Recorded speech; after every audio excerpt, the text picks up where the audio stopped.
Hello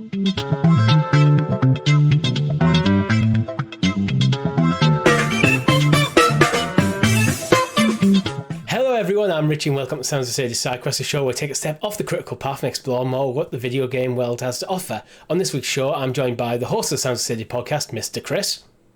Hello gamers. And we're going to be discussing the Steam Deck, but before that, a bit of housekeeping.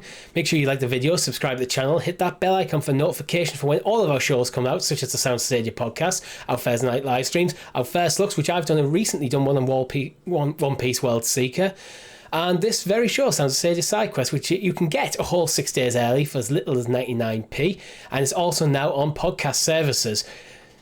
Also, if you want to join the conversation any further, make sure you write down anything you want to discuss in the comments below, and also in the link to in the description there's a link to our Discord server. And with that, let's get into the topic, Chris. So we're talking about the Steam Deck. We covered this on episode 95, I think it was, of the podcast, but we only really scratched the surface. So I wanted to go in a bit more depth because there's quite a range of opinions, I think, out there. I wanted to actually have a bit more time rather than just being a news item in a 1 hour show. Let's just give it the time it deserves. So, right. Before we give it the time it deserves, Richie, yeah, we need to address one thing. What? We're recording on a Saturday evening now. Yes, we are. As a custom, we don't seem to like Sundays anymore. I'm having a cold beer after a long, hard week at work. Yeah. And after we recorded this week's episode of the podcast, I was drinking from, of course, our lovely Stadia canteens. We were sent from the wonderful people over at Team Stadia, not sponsored. And I was drinking water the whole show. And then we took a break and I came back with a beer to record SideQuest. To which you then told me that you've been drinking beer from your canteen for the whole duration of the podcast. Yeah. To which I didn't believe you. I thought you were just joking. No, I actually have. Me. I genuinely have. You filled your Stadia canteen. It keeps it nice and cold. Yeah. And there's me thinking you're only joking, whatever. And no. You showed me the empty bottle of beer you've decanted into your canteen. Yeah. I don't think this is what Grace and the team intended it for, but you know what? Cheers to you. Cheers. It's perfect for keeping it cold. It gets so warm in this room. It's a perfect way of keeping the beer cold. It is indeed. But you know where else it's cold? Up in the cloud gaming. Yeah. And portable gaming. I guess it could be cold if you sat outside in the winter playing on the new Steam Deck. Yeah, because you must play it outside. You must play it outside. Otherwise, get a PC for your house. Yeah. But yeah, we like you said, we covered it in the podcast. It was a segment in a very, very busy show. And I think we clearly didn't give it the time it deserved. So it is going to be a competitor to Stadia. It's going to be a competitor to many, many things. Cloud gaming, PC gaming, Nintendo Switch for a lot of people just because of the form factor. So yeah, you wanted to give it a little bit more time to aerate, I think. Yes, so first of all, there is 3 versions coming. The main difference between them are storage. Everything else, every other component, it seems to be pretty much the same across the board.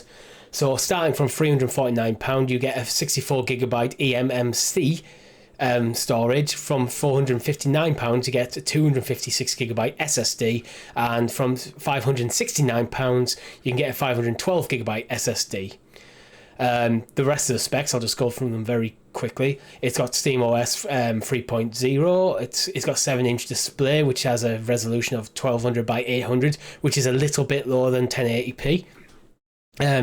Brightness of 400 nits. I actually don't know if that's good or bad, to be perfectly honest with you. If you're a child in school and you've got that many nits, it ain't a good thing. Yes, if you're a child, it's not very good, but for brightness, I'm going to assume that it's fine. A max refresh rate of 60 Hz, so you're not going to be able to game at above 60 frames per second on this device. But as a portable device, I think that's probably fine. It's got an AMD APU Zen 2 CPU that clocks between 2.4 and 3.5 gigahertz, which should be perfectly fine for gaming. An 8-core RDNA 2 CUDA cores GPU. I think that may also be an AMD one, but I'm not 100% certain. Again, on the surface, I think that might seem a little low from what I've looked, but when you count the fact that you're not actually going to full 1080p, you're probably going to be absolutely fine with that. It's got 16 gigabytes of RAM, absolutely you're not going to have any issue there. And it has expandable storage, but it's through a micro SD. A few other things to know. You can get a dock for it, although the dock, from what I can tell, is provided separately, so that's a separate purchase. It does have Bluetooth, so it can support Bluetooth controllers. It has USB ports, so you can have wireless. You can use mouse and keyboards. It has Wi-Fi at both 2.4 gigahertz and 5 gigahertz, but doesn't seem to have any way of using like mobile data.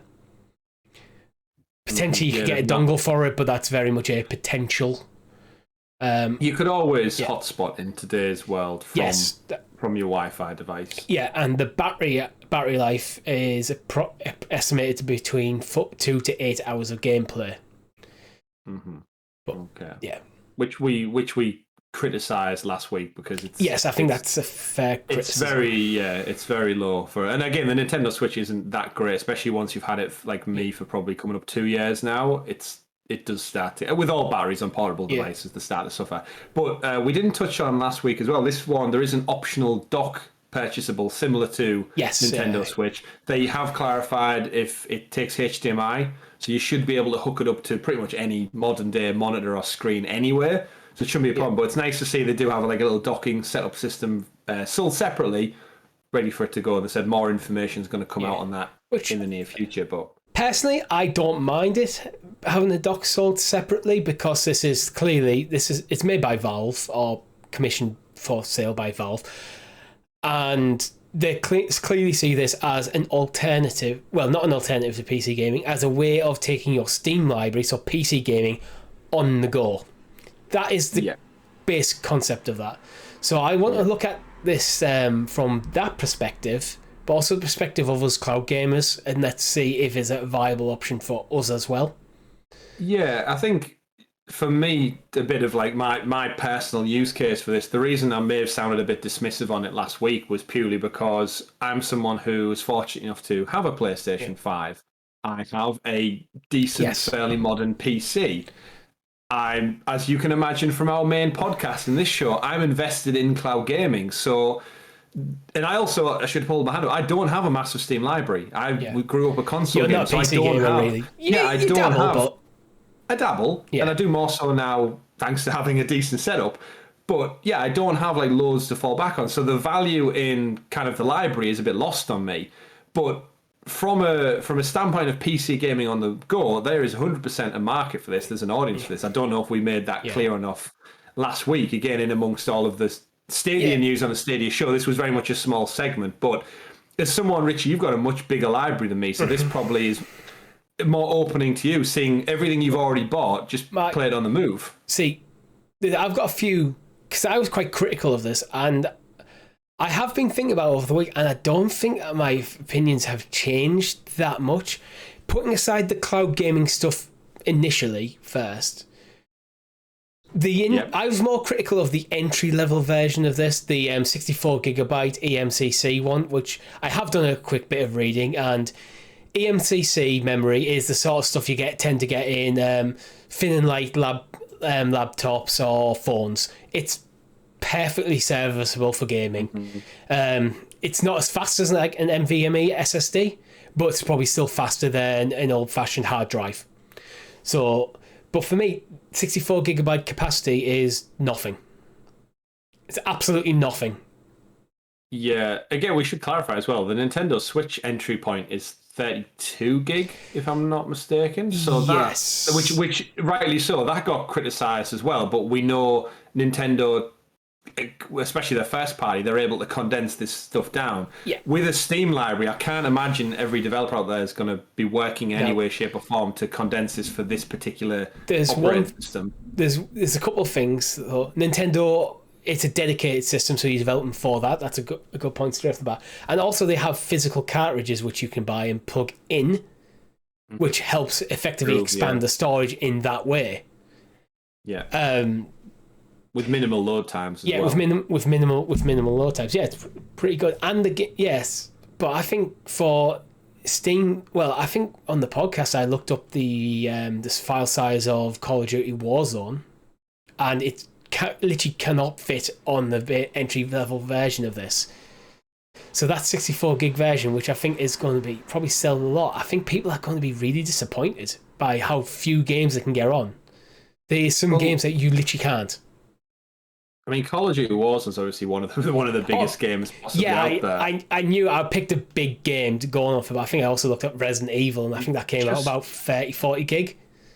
Yeah, I'm just going to have a quick look now on the Steam page for Control, because that's one of the ones we joked about, it saying that Control and Remedy just pimp themselves out to anyone who will take their game, it would appear.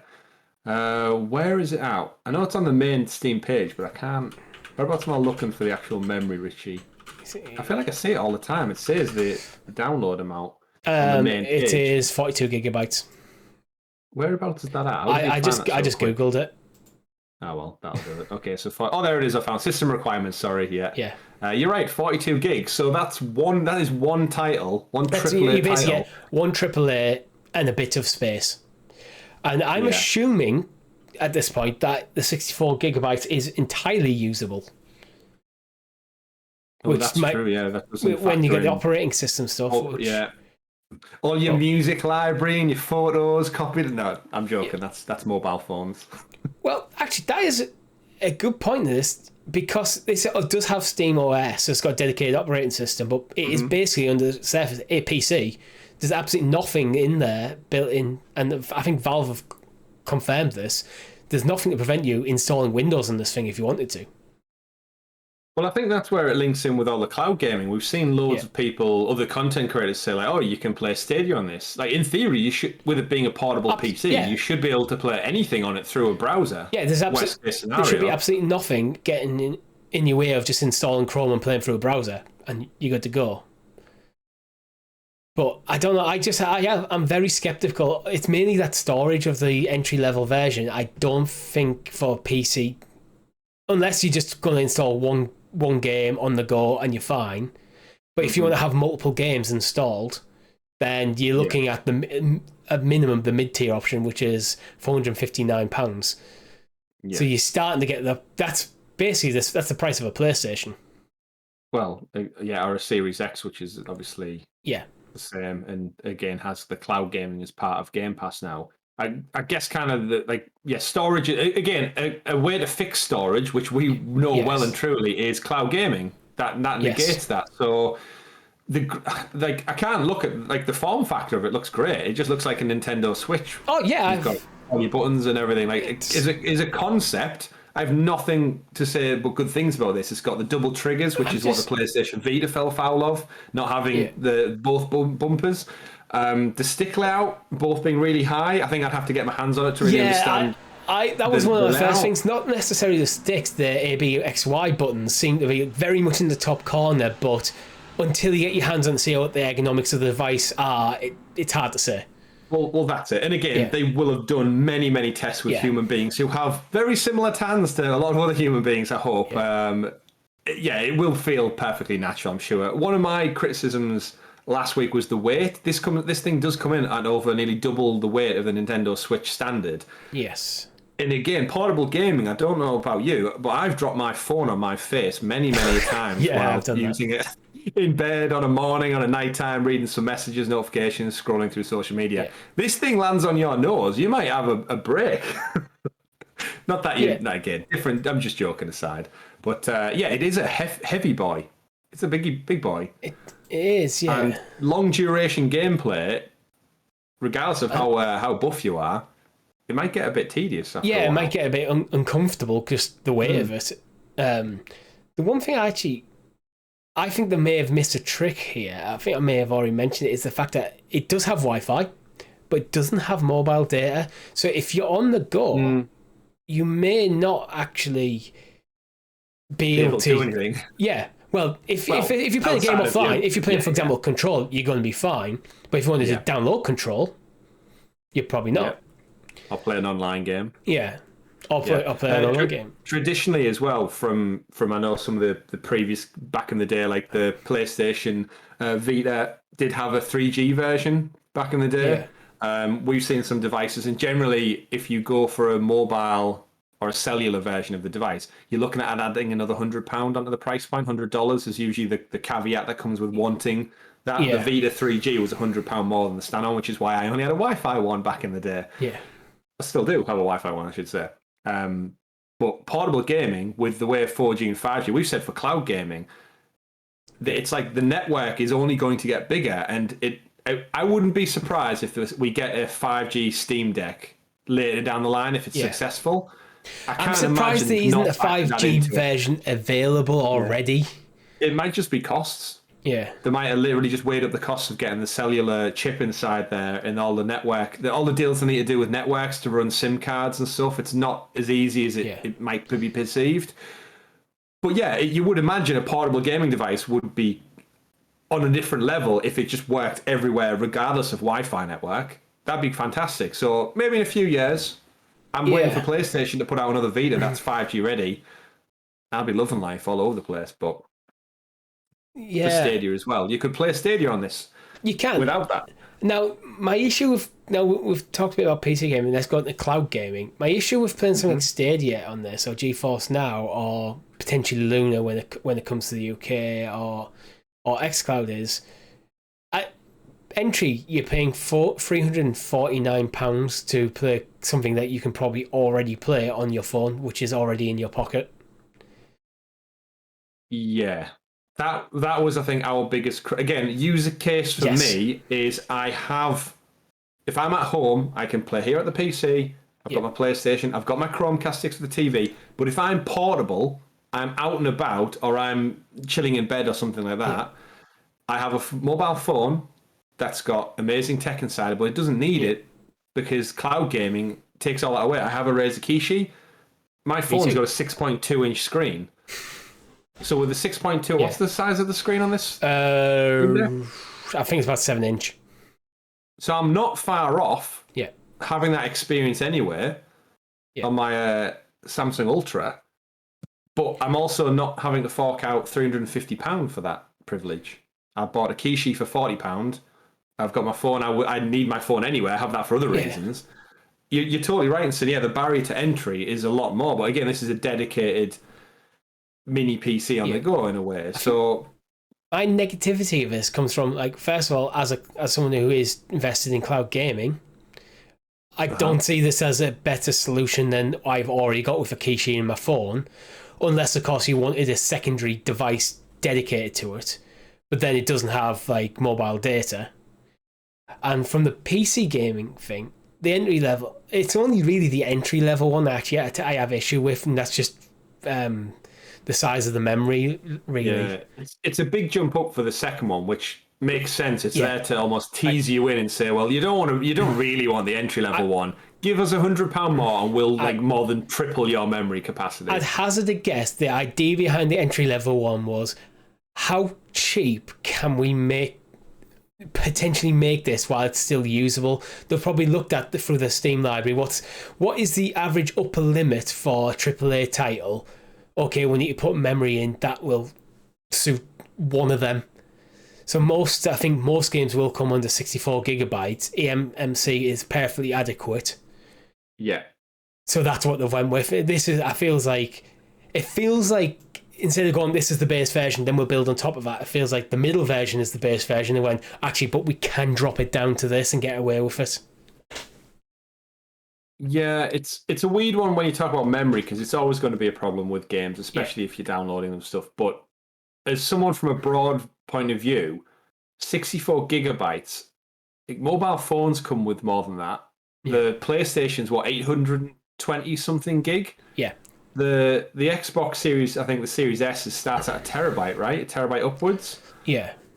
And it just makes me think like 64 seems so far off the mark. I think there is a use case. If you're predominantly, I'm a PC gamer, I've got a gaming PC, I'm going to play, but then occasionally I'm going for a weekend around the parents and just going to install one game.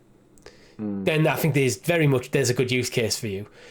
But this is where we're spoiled on cloud gaming, where we have 100+ games in our library now, tallying anything from 60 gig for the game down to little megabytes for indie games. But one click and you're into all of it anyway. Yeah.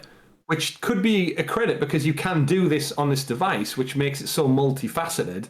Yeah. The difference is, on here they promote Control and Doom Eternal, but I can play those things without having to fork out 350 quid.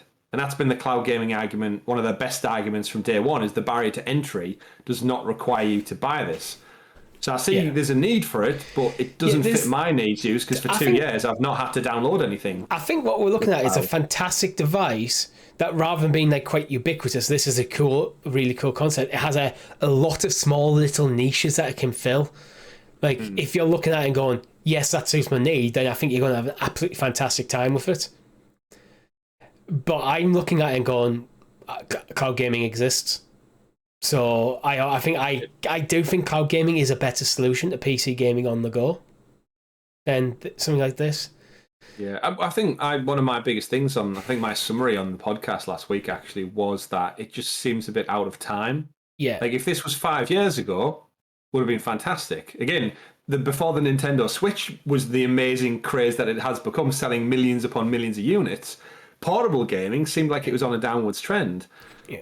And yeah, you're totally right. As someone who's played cloud games for coming up 2 years now with very little issues, I don't see the use case for me, but then that's not everyone. I'm well aware networks are brought in other countries aren't quite the same as we're fortunate enough to have here. I mean, let's be honest, the network in the UK is not that great all around. We're just fortunate enough to be in good areas, rural areas, countryside. And again, the United States is so much on a bigger scale than the rest of the world is than the UK.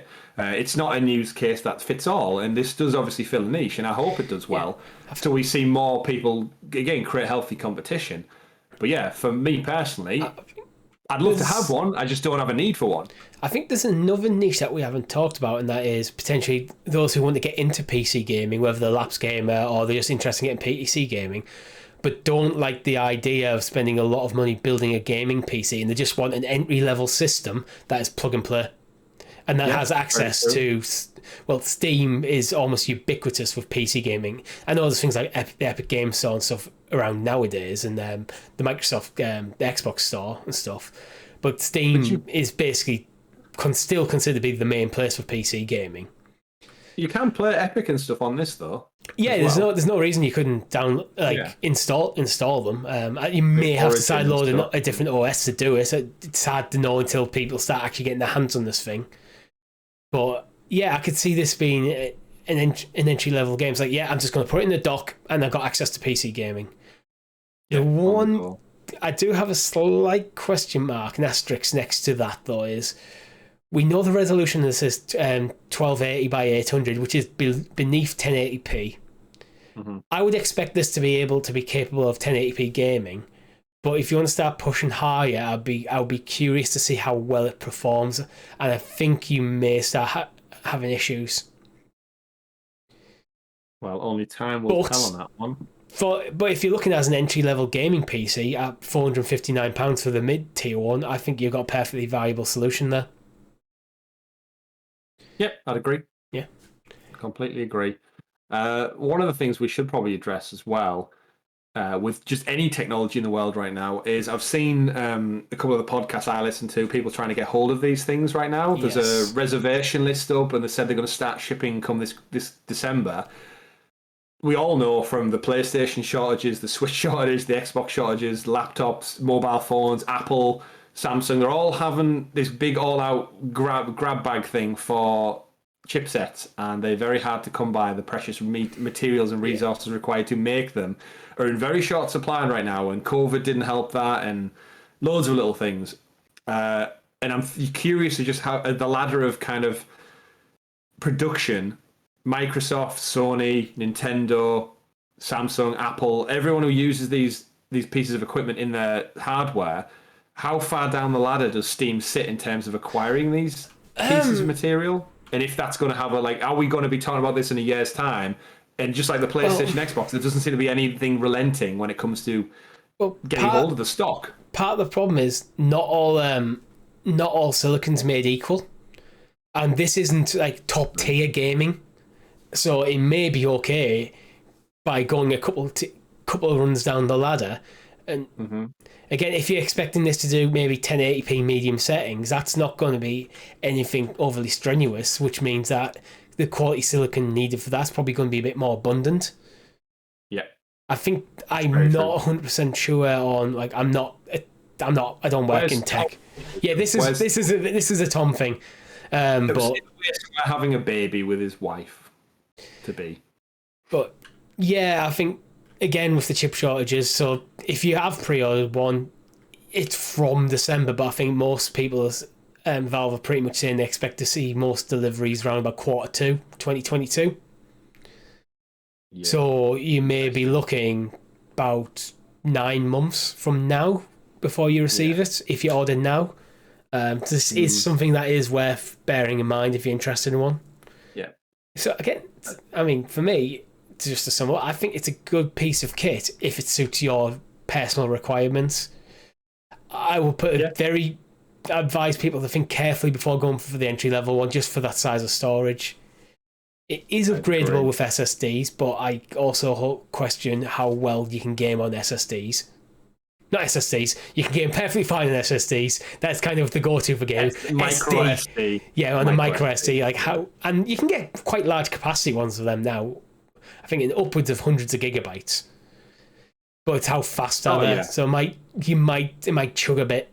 Yeah, your cheap £15 one from eBay might not do quite as well as the official one from the store. Yeah, but yeah, to summarize and kind of end it, I think on a high point, because like you said, it's a great piece of tech. At the end of the day, gamers, it's games that it's all about, and Steam has arguably the biggest library out there of everyone. So they've got most places beat on just sheer accessibility to titles from AAA to indie, to old games to new games. Like Steam goes back so long now. There's games that you just can't physically buy. There's no generational shift as well. There's like just all the games are there. Just there to play. So yeah, your Steam library, I totally get it on there. If you've got a massive Steam library, like your entire bank account's worth of money is there to rekindle in a handheld format. I totally get that buzz. And having like just a wider choice, like you can play Control and Doom Eternal. You can't play Control right now on Stadia because it ain't out. No, coming soon. But of course, there's many of the titles that we probably will never see on Stadia. So Steam's done the legwork for the last 2 decades to get to this point where now they open this library up to portable handheld, and it looks amazing. You can play pretty much anything. I wonder if this is like in response to things like Stadia and Luna and GeForce Now and xCloud. Like, is this Valve's response where they think, people are moving away into cloud gaming services, we need to offer a portable solution to keep them in our ecosystem?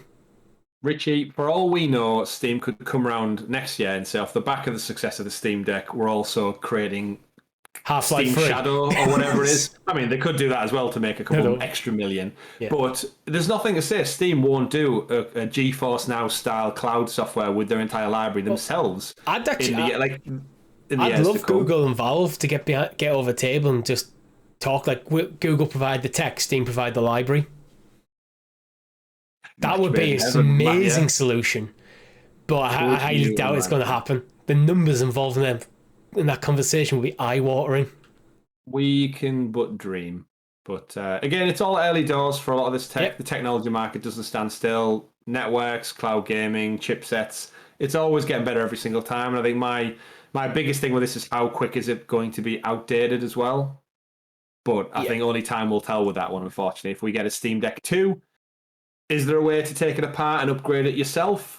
Is there going to be second-hand parts on the market for repairs, upgrades? There's going to be an interesting thing. That's going to be an interesting one. It's going to be seeing how well the components are integrated into the system. Either went the Apple route, where everything is pretty much welded in, so you cannot change this unless you're a licensed certifier, and even then you can't change it. Or if they went most non-Apple route, where I go, if you want to take a SSD out and put a different one in, go for it. But I'm sure it'll be interesting because there's a couple of tech YouTube channels I follow. I'll be interesting to see when they get their hands on them, and because they will do, I can guarantee they will do tear aparts. Yes, indeed they will. But like I said, the biggest thing with this is any new tech, only time will tell if it succeeds or it doesn't. So watch this space. Yeah, and with that, that's all we have time for you this week. Thank you very much for watching. Make sure you like the video, subscribe to the channel, hit that bell icon for notifications. Check out other shows such as the Sound Stadia podcast, Our First Looks, such as One Piece World Seeker, and Our Thursday Night live streams, and even go watch the EA Play coverage we did. Join our Discord server. There's a link in the description below. I've been Richie. I've been Chris. Thank you very much for watching. Quest completed.